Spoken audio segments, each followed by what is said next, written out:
20 जुलै ते 13 ऑगस्ट संसदेचं पावसाळी अधिवेशन. हे अधिवेशन ज्या पद्धतीने सुरू झालं, म्हणजे पहिल्याच दिवशी ज्या पद्धतीचं आंदोलन आणि एकंदर सगळं सीजेपी आंदोलनानंतरच्या गोष्टी झाल्या, विरोधी पक्षाने जो पवित्रा घेतला, त्यानंतर यावेळच्या अधिवेशनामध्ये बरेच वादळं येणार हे निश्चित होतं.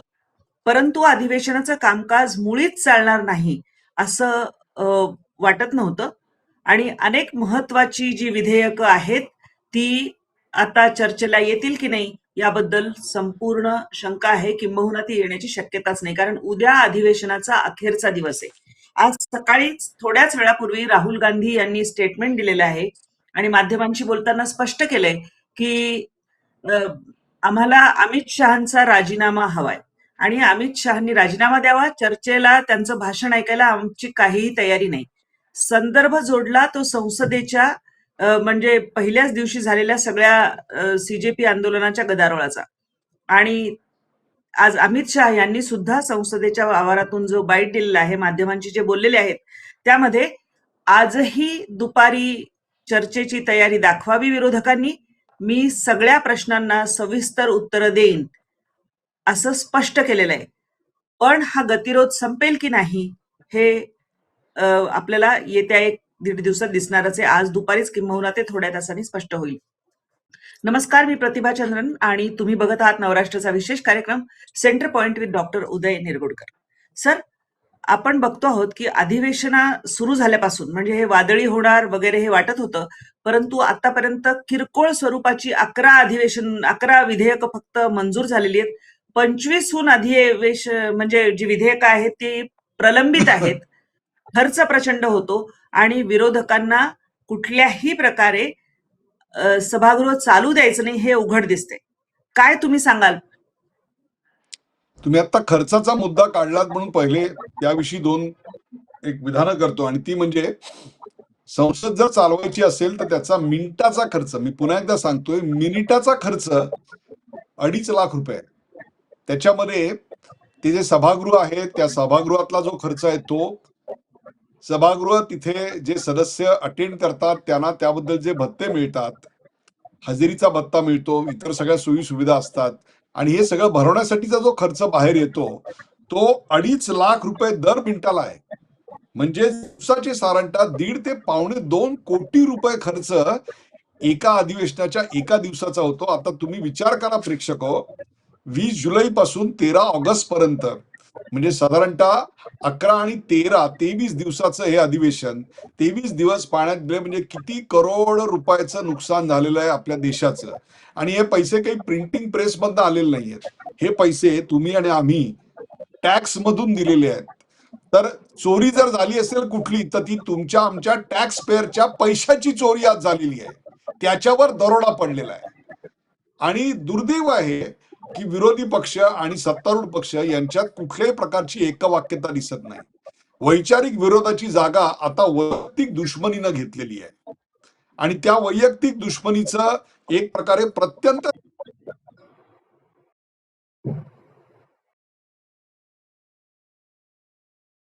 आखाडा झालेला आहे. संसदेमध्ये आपल्याला असं दिसेल की सदस्य अध्यक्ष आल्यानंतर पहिल्या मिनिटाच्या आतच ते सभागृहाच्या वेलमध्ये येतात, घोषणा करायला लागतात, आणि 2-4 मिनिटात सभागृह तहकूब होतं. कोणाला काहीही याचं वाटत नाही, संसदीय परंपरांचं भान नाही. राहुल गांधी यांना संसद म्हणजे आपल्या घरातला हॉल वाटतो की काय असं मला वाटायला लागलेलं आहे, की इथे मी सांगेन तेव्हा चर्चा होईल, मी सांगेन तेव्हा ती चर्चा थांबेल, मी सांगेल त्याच विषयावर तोच व्यक्ती तसाच बोलला पाहिजे. आणि आज मला हे हवं, लहान मुलं एखादा हट्ट करतं ना, बाबा आज मला फुगा हवा, बाबा उद्या मला चॉकलेट हवं, बाबा मला परवा आणखीन काय हवं, हत्तीचं खेळणं हवं, तसं हे दररोज त्यांचे गोल पोस्ट हा राहुल बाबा बदलत चाललेला आहे. आणि मला दुर्दैव आहे की त्यांच्या बरोबरचे जे 99 सदस्य आहेत त्यांची फरफट चाललेली आहे, आणि ती फरफट ते कसे काय सहन करतायत, आपल्या मतदारसंघात जाऊन मतदारांना काय तोंड देणार आहेत, आपल्या मतदारसंघातले कुठले प्रश्न एवढ्या काळात ते मांडू शकलेले आहेत, या सगळ्याबद्दल त्यांना कुठलाही भीती उरलेली नाहीये. इतके स्पाइनलेस काँग्रेसचे खासदार झालेले आहेत. दर 2 तासांनी त्यांचा अजेंडा बदलत जातोय. आता चर्चेला तयार झाले तर नाही, आधी राजीनामा पाहिजे. चर्चेच्या आधी त्यांनी काय काय स्टान्स बदलले तो प्रश्न आला तर मी त्याचे मिनिट वाईज तुम्हाला देऊ शकेन. इतकी भीषण परिस्थिती आता भारतीय संसदेची झालेली आहे आणि दुर्दैव आहे की हे सगळं आंतरराष्ट्रीय मीडिया दाखवतोय आणि त्याहीपेक्षा जेन झी बघतीये. आणि जेव्हा इथे जंतर मंतरवरचं जे गाइडिंग प्रिन्सिपल आहे ते प्रिन्सिपल योगेंद्र यादव यांनी सांगितलं, अब लोकशाही संसद से नहीं सड़क से तय होगी. आणि त्यानंतर अब लोकशाही चुनाव से नहीं रेजिस्टन्स से, प्रतिरोध से तय होगी. अशा प्रकारचे अँटी डेमोक्रॅटिक विचार लोकांपर्यंत, विद्यार्थ्यांपर्यंत, तरुणांपर्यंत सक्षमपणे जात असताना आमच्याकडे संसदेची प्रतिष्ठा आणि परंपरा कायम राहील याच्याकरता प्रयत्न करायचे का नवनवीन पायंडे पाडायचे. क्वेश्चन आवर केव्हा आहे आम्हाला माहित नाही, आम्ही सांगू तेव्हा आम्ही सांगू तसं झालं पाहिजे, या विषयावर बोलता कामा नये. तुम्ही जंतर मंतरवर बोला, रांची बद्दल बोलायचं नाही, ठीक आहे, रांची हा शब्द सुद्धा उच्चारणार नाही असं आश्वासन मिळालं नाही तरी देखील आता तुमचा राजीनामाच आम्हाला पाहिजे. त्याच्या आधी आणखीन काय पाहिजे? हे काय चाललंय? हे सगळं काँग्रेस, ज्याला 100-150 वर्षाची परंपरा आहे, त्याचे सगळे नेते हे बघतायत का की हे आपल्या पक्षाचे काय धिंडवडे निघतायत?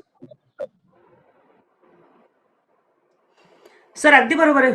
महत्वाचा खूप हे आहे, कारण आपण बघतो आहोत की पहिल्या दिवसापासून हे अधिवेशन चालू नये याबद्दल भूमिका घेतलेली होती. याला कारण असं होतं की FCRAचं जे बिल येणार आहे ते बिल अनेकांना अडचणीत टाकणार आहे. आपण जे आकडे सांगितलेत सुरुवातीला, तर जवळपास दोन्ही सभागृहांचा जर आपण खर्च धरला तर 9 कोटी दिवसाला खर्च होतो. एवढा तो खर्च भत्ते वगैरे सगळे मिळून असतो आणि त्याचा अक्षरशः चुराडा झालेला आहे.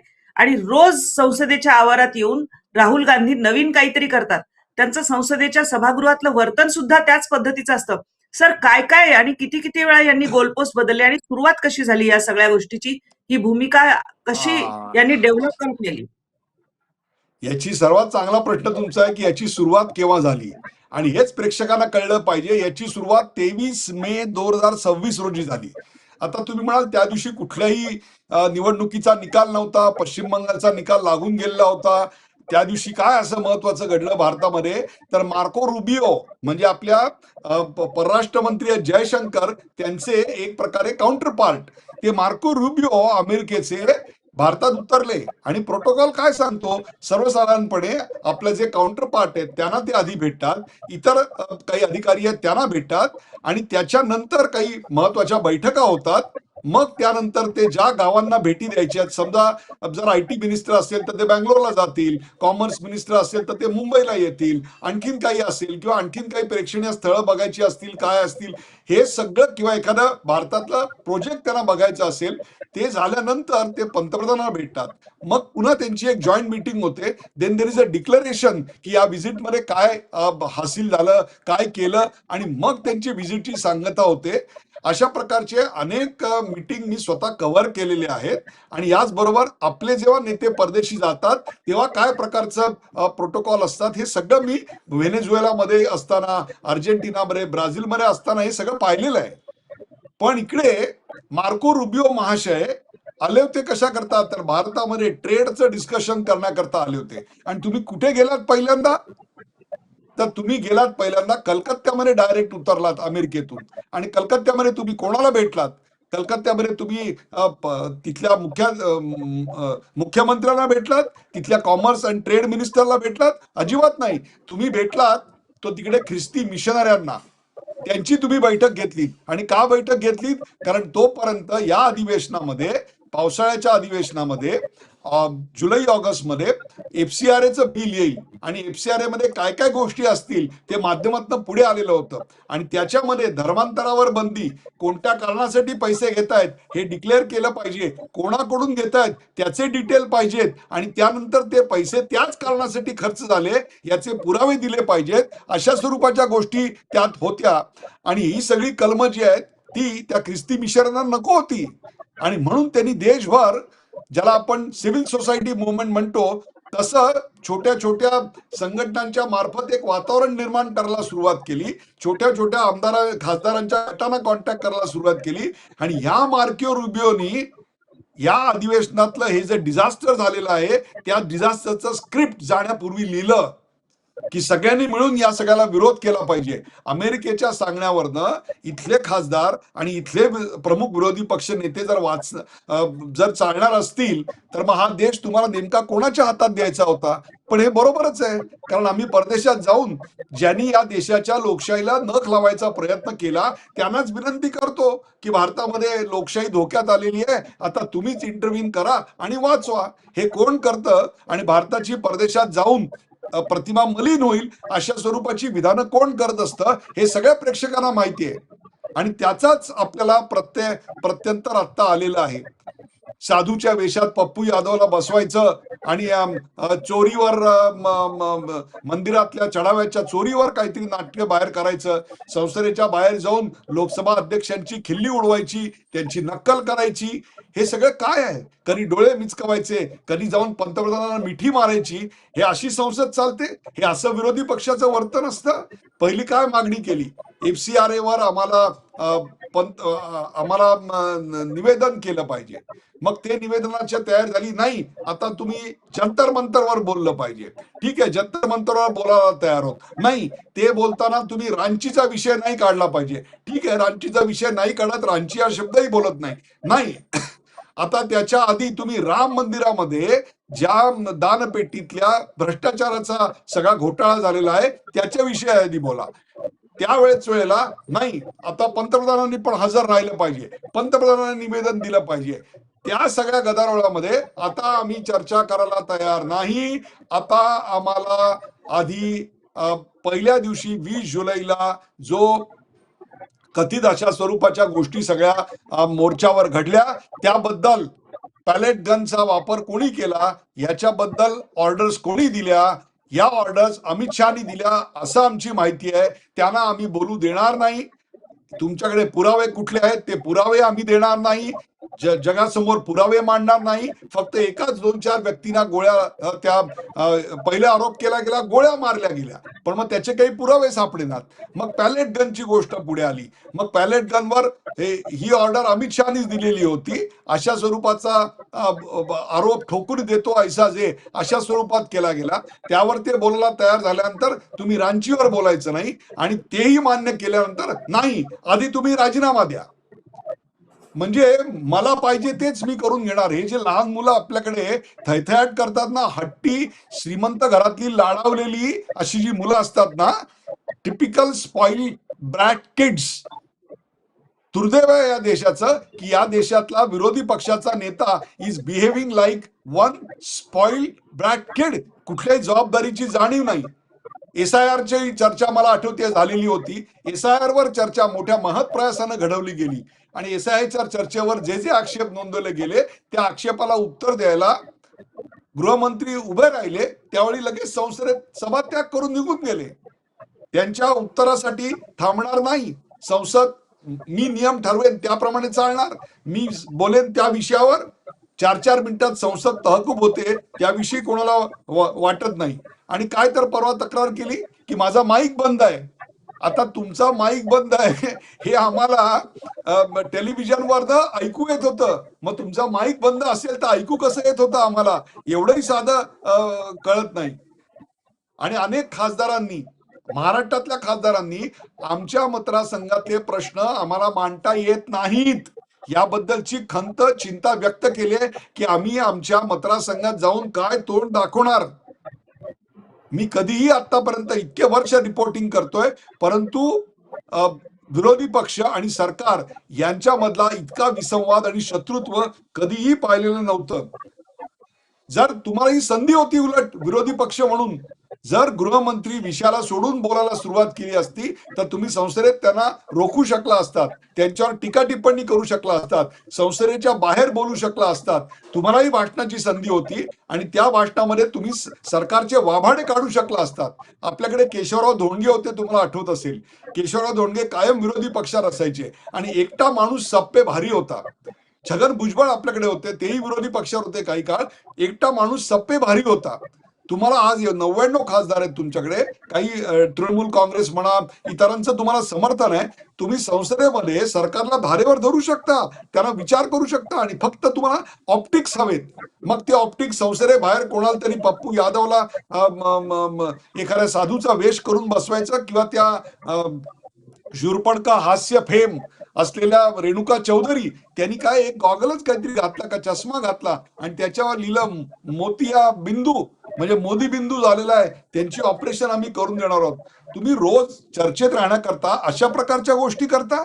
कुठे गेले ते दिवस जेव्हा आम्ही संसदेच्या लायब्ररीमध्ये खासदार दिवस दिवस बसून आपल्या दुसऱ्या दिवशीच्या भाषणाच्या तयारीच्या नोट्स काढतानाच्या ऐकलेल्या आहेत. मी एक दिवस असा बघितलेला आहे, तुम्हाला सांगतो.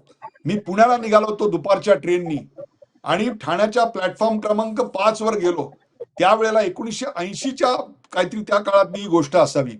आणि एका लोखंडी ट्रंकेवर एक माणूस बसून वहीमध्ये काहीतरी भराभर लिहित होता.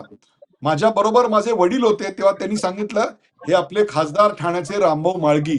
वडिलांनी जाऊन त्यांना शेक हँड केला. तेव्हा ते म्हणले, रामभाऊ काय लिहितायत? तर ते म्हणले, 3 दिवसांनी संसद चालू होणार आहे, मला ज्या ज्या विषयावर बोलायचं आहे त्याच्या नोट्स काढतोय.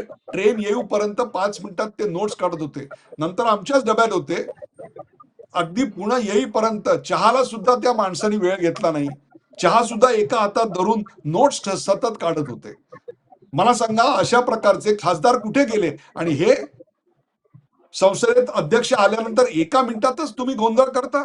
हे कसल्या प्रकारचं आहे? कोणाची बिझनेस ऍडवायझरी मीटिंग कमिटीची मीटिंग होते, त्या मीटिंग मध्ये एक ऍग्री होतं, आणि प्रत्यक्ष सभागृहात तुम्ही वेगळं वागता. याला काय म्हणायचं? ही अशा प्रकारची संसदेची परंपरा आणि रचना तुम्हाला हवी आहे का? का तुम्हाला योगेंद्र यादव याच्या बोलण्याला तुम्ही समर्थन करताय की अब लोकशाही का भविष्य संसद नहीं सड़क तय करेगी? Is that what you want? अब लोकशाही चुनाव से नहीं, रेजिस्टेंस से होगी, simply because you cannot win elections, simply because you cannot win a single battle in supreme court. म्हणून तुम्ही हे असे मार्ग संसद चालू न देण्याचे, लोकांचे अधिकार आहेत योग्य ते कायदे व्हावेत, आणि तुमचाही अधिकार आहे विरोधी पक्ष म्हणून की जर एखादा गैर त्याच्यामध्ये क्लॉज असेल तर त्याविरुद्ध तुम्ही गदारोळ केला पाहिजे. तुम्ही सगळ्यांनी त्याविरुद्ध अभ्यासू भाषणं केली पाहिजेत. सरकारला हे करायला भाग पाडलं पाहिजे. आतापर्यंत अशी विरोधाची परंपरा आपल्याकडे अनेकांनी दाखवून दिली. काँग्रेसच्या नेहरूंच्या काळामध्ये पिलू मोदी होते, तुम्ही त्यांची भाषणं काढून बघा. They are text books. Atal Bihari वाजपेयींची भाषणं काढून बघा. They are text books. मला 2004 मध्ये राहुल गांधी संसदेचे सदस्य झालेले आहेत. मला अजून तो टाइम्स ऑफ इंडियातला मथळा आठवतोय. राहुल द्रविडनी त्यावेळी पाकिस्तानमध्ये काहीतरी डबल सेंचुरी वगैरे केली होती. Rahul in Karachi and Rahul in Amethi अशी त्यावेळेला हेडलाईन होती टाइम्स ऑफ इंडियाची. तेव्हापासून तुम्ही या सभागृहाचे सदस्य आहात. जवळपास सगळा काळ, मध्यंतरीच्या काळात त्यांचं संसदेत नव्हते वगैरे, तो सगळा काळ आपण क्षणभर जाऊ द्या. ते एक्सपल्शन त्याविषयी मी काय आता बोलत नाही. पण यू हॅड 22 इयर्स. तुमचं एक भाषण मला आठवत नाहीये की जे आयकॉनिक म्हणता येईल. तुमच्याच पक्षातल्या अनेकांनी विरोधी पक्षात राहून अनेक आयकॉनिक भाषणं केलेली आहेत. सरकारला धारेवर धरलेलं आहे, घाम फोडलेला आहे. मंत्र्यांना उत्तर देताना त्यांची त्रेधा तिरपीट उडालेली आहे. अगदी 2014 पासूनची पण उदाहरणं आहेत. पण मग त्या यादीत तुमचं गाव नाही. हंगामा खडा करने का जब ये लिस्ट निकलेगा तो you are the top seeded person on the earth. हे काय चाललंय? आणि हे लोकांसमोर एक्सपोज करायलाच पाहिजे की महत्वाची विधेयकं आज बारगळतायत, कामकाज होत नाहीत, पैशाचं नुकसान एक वेळ भरून निघेल, वेळेचं नुकसान भरून निघेल एक वेळ, पण जनतेसमोर काय आदर्श ठेवला, जेनजी समोर आपण काय आदर्श ठेवला की रुलिंग पार्टी आणि अपोजिशन पार्टी यांच्यामध्ये काय प्रकारचं नातं असलं पाहिजे.